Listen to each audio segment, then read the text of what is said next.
আসসালামু আলাইকুম। আমরা এখন আছি বুড়িগঙ্গা নদীতে। নদীর মধ্যে দেখেন প্রচন্ড পানি এবং পানিগুলো অনেক সাদা, খুবই সুন্দর একটা ইচ্ছে দেখছেন।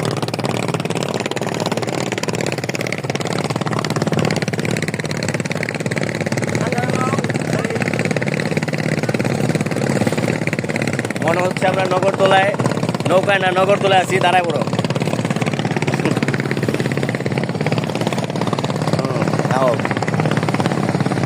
হ্যালো বন্ধুরা, আমরা এখন জিঞ্জিরা ঘাটে আছি। আমরা গেতেছি পাসপোর্ট অফিসে, পাসপোর্ট রাস্তা ডেলিভারি নেব। ইনশাল্লাহ আপনারা দোয়া করবেন যে পাসপোর্ট ডেলিভারি যেন পেয়ে যাই, ঠিক আছে। আমরা এখন রিক্সায় উঠছি, রিক্সা উঠে যাচ্ছি পাসপোর্ট অফিসে। আমার সাথে আমার এক ছোটো ভাই আছে এবিসি অর্থ আবু বকর সিদ্দিকী। আমাদের ভিডিওগুলো যারা দেখবেন অবশ্যই লাইক কমেন্ট শেয়ার করে দিবেন। অবশেষে চলে আসলাম।